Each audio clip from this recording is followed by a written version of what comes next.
We all know Predator 6 is on the way, and we've been getting some fresh updates recently.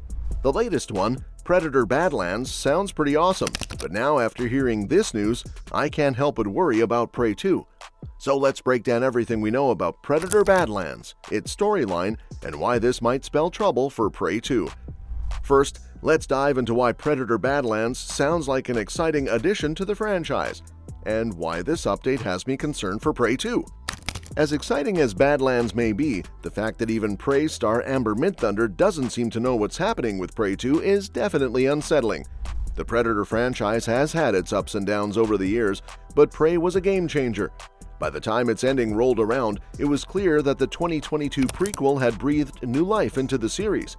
Directed by Dan Trachtenberg, the film wowed critics and audiences with its fresh, stripped-down approach, following Midthunder's Naru, a Comanche warrior who used her hunting skills to take on the Predator in the Great Plains.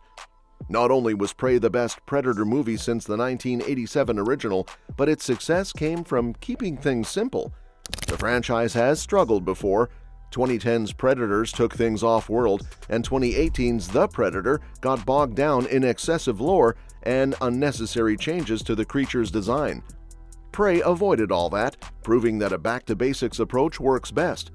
Naturally, that made me eager to see how Trachtenberg would reinvent the series again with Predator Badlands.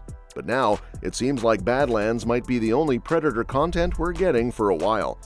In a recent Collider interview, Midthunder revealed that she had no concrete updates on Prey 2. While she had heard some fun ideas, she admitted, "I don't know what's happening. I genuinely don't. I love that world, I love that character, and I think that there's some fun ideas out there that I've heard that are very cool."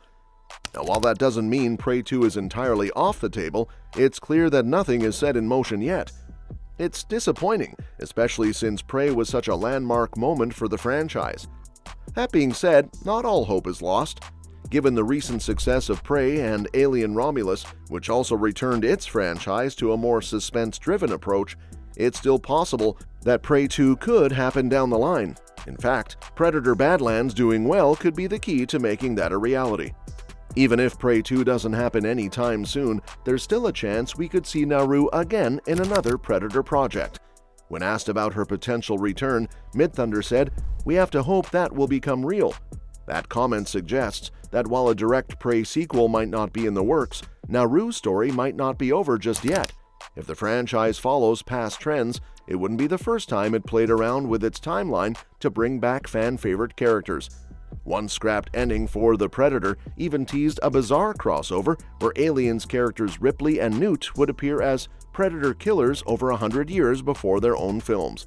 So with that in mind, Predator Badlands might not just be a great next step for the franchise, it could be the key to keeping Prey's legacy alive. As for the storyline, I think that Badlands kicks off in the year 2085, deep in the South Dakota Badlands. Earth is pretty much a mess at this point, thanks to climate change and societal collapse. The surviving humans are scattered across fortified colonies, just trying to get by.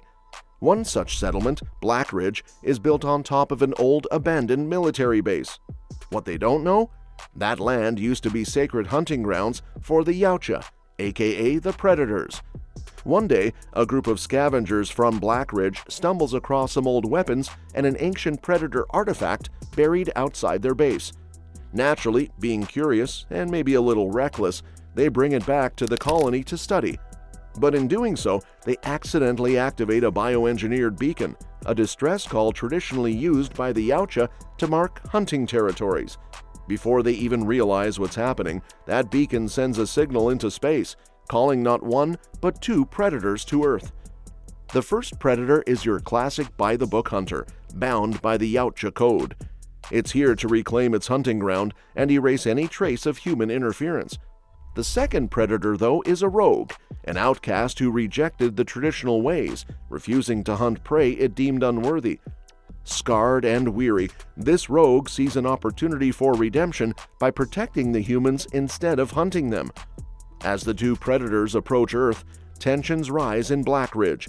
The colony's leader, a former military strategist, quickly realizes something big is coming, but doesn't fully grasp the significance of the artifact. Meanwhile, a tech-savvy teenager whose parents were scavengers becomes obsessed with the relic.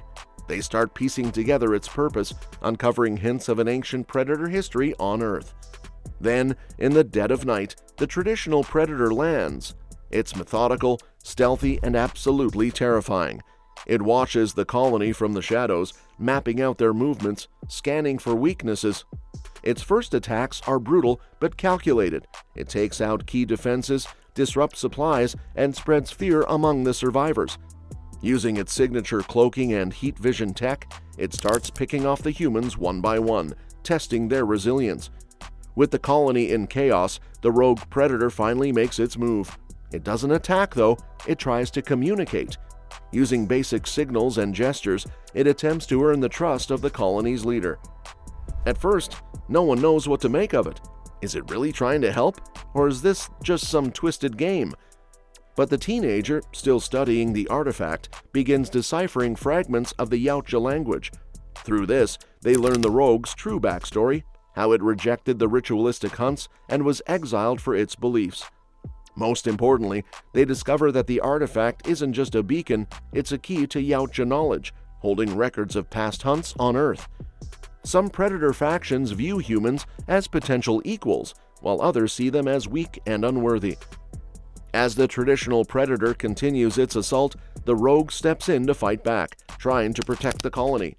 This sets up an insane three-way battle, the traditional predator fighting to uphold its code, the rogue battling for redemption, and the humans just trying to survive.